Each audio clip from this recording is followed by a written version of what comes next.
Ngayon araw nga, ninong na naman ako. At dadagdagan na naman nga, yung mga cute kong mga inaanak. Isang panibagong kwento na naman to. Kakatapos ko nga lang magbihis at todo forma nga ako ngayon araw. Meron kasi ang pupuntahan na binyag. At pagtingin ko nga sa labas, umulan pala ngayon araw. Kaya ito, bago ako lumabas, kinuha ko muna yung payong namin. Kasi sayang naman yung forum ako kung mababasa lang ako. Ayun, what's up mga boss? Ngayon araw nga, isa day, isa ninong day. Aray mo. Yan, tayo sa binyagan. Ginawa tayong ninong. Ninong Mangyan. Aray ko. Ngayong araw nga, wala kami tinda kasi maulan. Magpunga nga dito sa bahay. Atin na lang ako ng binyag. Para food trip na natin. Nakalabas na nga tong kapatid ko at kasama ko nga rin siya doon. Paano kasi barkada namin yun, kaya invited din siya. Umalis na nga kami dalawa ng kapatid ko. Paano kasi anong oras na? Baka nandun na yung bibinyagan. Kaya meron kami nakitang tricycle. Nasakay ko na rin yung kapatid ko. Sumakay na lang kami ng tricycle para mabilis kayo makapunta sa simbahan. Okay na, nandito na kami sa simbahan. Kaya bumaba na kami ng kapatid ko sa tricycle. At yung simbahan nga na pinuntahan namin ay yung simbahan ng Santa Clara. At dito nga bibinyagan yung inaanak ko. Pagkababa nga namin ng kapatid ko sa tricycle, agad na kami dumiretso sa simbahan. Kasi nandun yung bibinyagan. Tapos wala pa kami. Lalo na first time ko to naatin sa simbahan. Dito muna nga kami ng kapatid ko sa labas sa simbahan. Paano kasi yung bibinyagan wala pa. Akala ko pa naman late na kami. Yung pala nauna na kami. Pero mas okay na rin to, nauna kami. Yung mga boss, parang napahaga kami kasi wala pa dito yung bibinyagan. Aray ko. Hintay na kami dito. Diyan na. Kasi oras na lang. At mga ilang sandali nga, meron na nga ako nakitang tricycle. At nakita ko na ngayon kumpare ko. Sakto lang din pala yung pagdating namin. Kasi parating na pala sila. Kaya ito, pumasok na rin ako ng simbahan. First time ko nga atin ng binyag. Kasi sa lahat ng kumuha sa akin, hindi ako nakapunta ng simbahan. At ngayon lang ako nakaatin. Paano kasi ngayon araw umuulan. Kaya meron ako pagkakataon para pumunta ng simbahan. At eto nga yung magiging inaanak ko. At yung pangalan nga niya ay Nathaniel. At dadagdagan na naman nga yung cute kong mga inaanak. Inabutan na nga ako ng kumpare ko ng kandila. At eto nga yung magiging simbolo na isa na ako sa mga ninong ng anak ng kumpare ko. Lumapit na nga yung pare sa mga bibinyagan. At isa-isa nga yung nawakan sa noo.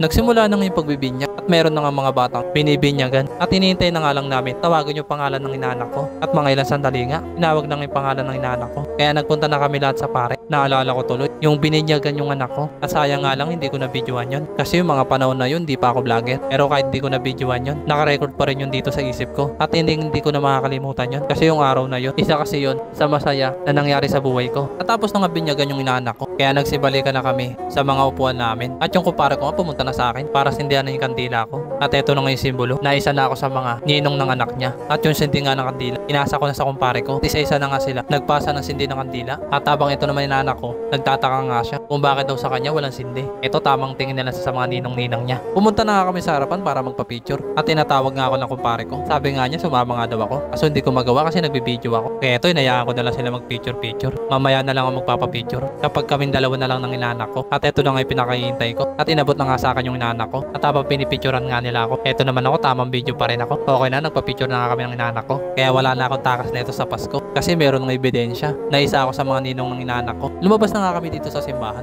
At paglabas mo nga, nakita ko nga to kapatid ko sa gilid. Kaya agad ko na sa pinuntahan. Kasi mukhang kawawa na. Hindi nga sa kasama sa mga ninang. Pero sa kainan kasama siya. Umalis na nga kami ng kapatid ko dito sa simbahan. At papunta na nga kami kung saan may kainan. Doon nga yung sa bahay ng kumpare ko. At mga ilang minuto nga paglalakad namin, nandito na nga kami sa bahay ng kumpare ko. Kaya hindi na rin kami nagtagal. Pumasok na rin agad kami sa loob ng bahay niya.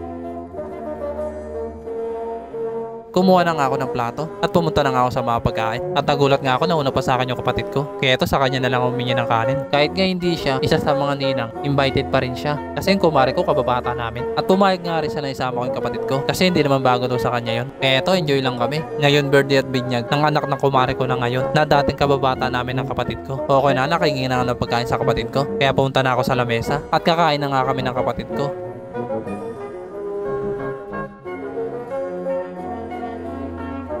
Natapos na ako sa kinakain ko. Habang ito naman kapatid ko, nabusog na nga daw sa kinakain niya. Binigyan na nga ako ng kumare ko ng giveaway. At ito yung picture ng inaanak ko. Pumunta na nga ako sa kumpare ko. At nagpaalam na nga ako na uwi na kami ng kapatid ko. Big shoutout nga pala sa'yo kumpare ko.